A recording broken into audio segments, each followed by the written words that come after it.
മാധ്യമം പോഡ്കാസ്റ്റ്. മാധ്യമം editorial 2026 July 22 ബുധൻ. നീറ്റ് ചോദ്യപേപ്പർ ചോർച്ചയിൽ കേന്ദ്ര വിദ്യാഭ്യാസ മന്ത്രി ധർമ്മേന്ദ്ര പ്രധാന്റെ രാജി ആവശ്യപ്പെട്ട് കോക്രോച്ച് ജനതാ പാർട്ടി ഡൽഹിയിൽ നടത്തുന്ന വിദ്യാർത്ഥി പ്രക്ഷോഭത്തെ അടിച്ചമർത്താനുള്ള സർക്കാർ ശ്രമമാണ് ഇന്നത്തെ എഡിറ്റോറിയൽ ചർച്ച ചെയ്യുന്നത്. പാറ്റ പ്രക്ഷോഭം ബലപ്രയോഗം കൊണ്ട് തീരുമോ? ചോദ്യപേപ്പർ ചോർച്ചയെ തുടർന്ന് നീറ്റ് പരീക്ഷ റദ്ദാക്കേണ്ടി വന്നതിൻ്റെയും മറ്റു പരാജയങ്ങളുടെയും ഉത്തരവാദിത്തം ഏറ്റെടുത്ത് കേന്ദ്ര വിദ്യാഭ്യാസ മന്ത്രി ധർമ്മേന്ദ്ര പ്രധാൻ രാജിവെക്കണമെന്നാവശ്യപ്പെട്ട് കോക്രോച്ച് ജനതാ പാർട്ടി നാളുകളായി ഡൽഹിയിൽ ജന്തർ മന്ദർ നടത്തിവരുന്ന നിരാഹാര സമരവും പാർലമെന്റ് മാർച്ചും കൂടുതൽ ജനപിന്തുണയാർജിക്കുന്നതാണ് കഴിഞ്ഞ ദിവസം കണ്ടത്. ആയിരക്കണക്കിൽ വിദ്യാർത്ഥി യുവജനങ്ങളടങ്ങുന്ന വൻ ന്യൂജൻ സമൂഹത്തെ ബലപ്രയോഗത്തിലൂടെ തടയാൻ കേന്ദ്രസേന നടത്തിയ ശ്രമം അമ്പെ പരാജയപ്പെട്ടത് മോദി സർക്കാരിന്റെ കണ്ണു തുറപ്പിക്കേണ്ടതാണ്. എന്നാൽ അതിൽ നിന്നും കേന്ദ്രം ഒന്നും പഠിക്കുന്നില്ല എന്ന് വേണം ന്യൂഡൽഹിയിൽ സമരത്തിന് പിന്തുണയുമായി എത്തിയ പ്രതിപക്ഷ നേതാവ് രാഹുൽ ഗാന്ധി അടക്കമുള്ളവരുടെ നേരെ ഡൽഹി പോലീസ് നടത്തിയ ബലപ്രയോഗവും അറസ്റ്റും തെളിയിക്കുന്നത്.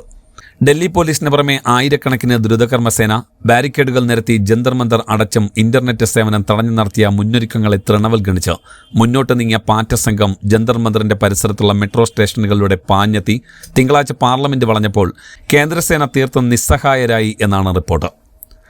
പതിവ് മുറതെറ്റിക്കാതെ ആയിരങ്ങളുടെ നേരെ വെടിയുണ്ടകൾ ഉയർത്തുകയോ പില്ലറ്റ് പ്രയോഗിക്കുകയോ ചെയ്തിരുന്നെങ്കിൽ കാണാമായിരുന്നു പൂരം.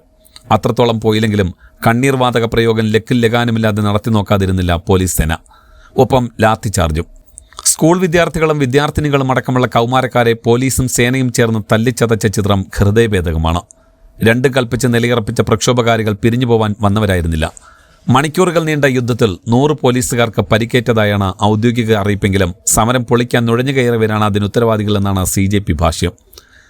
തലസ്ഥാന നഗരിയുടെ ചരിത്രത്തിൽ തുല്യതയില്ലാത്ത മനുഷ്യത്വരഹിതമായ വേട്ടയാണ് പോലീസ് നടത്തിയത് എന്ന് സമരക്കാരും അവരെ പിന്തുണയ്ക്കുന്നവരും കുറ്റപ്പെടുത്തുന്നു. സേനകളെ കൂടാതെ ഗുണ്ടകളും ബലപ്രയോഗത്തിൽ പങ്കുചേർന്നതായി പ്രക്ഷോഭക്കാർ ആരോപിക്കുന്നു.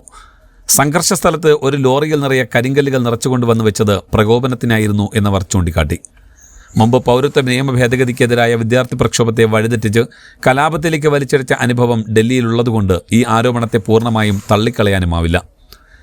CJP പ്രക്ഷോഭത്തെ പിന്തുണച്ച് അനിശ്ചിതകാല നിരാഹാരത്തിനിരുന്ന പരിസ്ഥിതി പ്രവർത്തകനും ആക്ടിവിസ്റ്റുമായ സോനം വാങ്ചുകിനെ ബലം പ്രയോഗിച്ച് ആശുപത്രിയിലേക്ക് നീക്കിയ ശേഷമാണ് കഴിഞ്ഞ ദിവസം പാർലമെന്റിലേക്കുള്ള മാർച്ചിന് നേരെ പോലീസും സേനയും ക്രമസമാധാന പേര് പറഞ്ഞ് അതിക്രമം അഴിച്ചുവിട്ടത്. അതോടെ സമരത്തിന് പിന്തുണയുമായി പ്രതിപക്ഷ നേതാവ് രാഹുൽ ഗാന്ധിയും സിനിമാ സാംസ്കാരിക രംഗത്തെ പ്രമുഖരും കോൺഗ്രസും ഇടതു പാർട്ടികളും അടക്കം രാഷ്ട്രീയ കക്ഷികളും ഒന്നുചേർന്ന് ചൊവ്വാഴ്ച ഡൽഹിയിൽ പ്രതിഷേധവുമായി എത്തുകയായിരുന്നു. പ്രധാനമന്ത്രിയുടെ വസതിക്ക് മുന്നിൽ വിദ്യാർത്ഥി സമരത്തിന് ഐക്യദാർഢ്യം പ്രകടിപ്പിച്ച് രാഹുൽ ഗാന്ധി നയിച്ച പ്രതിഷേധ പരിപാടിയും നേതാക്കളെ ബലം പ്രയോഗിച്ച് അറസ്റ്റ് ചെയ്ത് നീക്കി അടിച്ചമർത്തുകയായിരുന്നു കേന്ദ്ര ഭരണകൂടം. പ്രതിപക്ഷ സമരങ്ങളെ നേരിടുന്ന പതിവ് രീതി അപകടകരമാണെന്ന് തിരിച്ചറിഞ്ഞതുകൊണ്ടാവാം കേന്ദ്ര ആഭ്യന്തരമന്ത്രി JP നഡ്ഡ CJP വക്താവുമായി ചർച്ച നടത്തിയതെങ്കിലും വിദ്യാഭ്യാസ മന്ത്രി ധർമ്മേന്ദ്ര പ്രധാന്റെ രാജിയിൽ കുറഞ്ഞ ഒന്നുകൊണ്ടും പിൻവാങ്ങാൻ സന്നദ്ധരല്ല എന്ന പ്രതികരണമാണ് സമരക്കാരുടെ പക്ഷത്തു നിന്നുണ്ടായത്. മാത്രമല്ല, അനുഭാവസൂചകമായി നിരാഹാരം കിടക്കുന്ന പ്രമുഖ മനുഷ്യാവകാശ പോരാളി സോനം വാങ്ചുകിനെ കസ്റ്റഡിയിൽ നിന്ന് വിട്ടയക്കുക, ആത്മഹത്യ ചെയ്ത ഇരകളുടെ കുടുംബങ്ങൾക്ക് 1 കോടി വീതം നഷ്ടപരിഹാരം നൽകുക എന്നീ ആവശ്യങ്ങളും CJP ഉന്നയിച്ചിരിക്കുന്നു.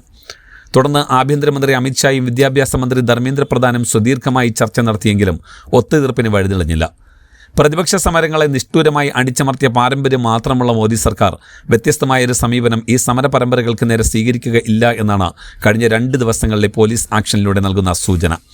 സ്പെക്ട്രം അഴിമതിക്കെതിരെ എന്ന ബാനർ ഉയർത്തി മൻമോഹൻ സിംഗ് സർക്കാരിനെതിരെ ഗാന്ധിയൻ അണ്ണ ഹസാരെ നടത്തിയ നിരാഹാര സമരത്തെ സ്വന്തമാക്കി നാടാകെ ജനരോഷം ഇളക്കിവിട്ട് അതിന്റെ മേൽവിലാസത്തിൽ അധികാരത്തിലേറിയ പാർട്ടിയാണ് BJP എന്ന സത്യം മറന്നിട്ടില്ലെങ്കിൽ CJP സമരത്തോടും ക്രിയാത്മകമായി പ്രതികരിക്കാൻ കാവി പാർട്ടിക്ക് ധാർമ്മിക ബാധ്യതയുണ്ട്.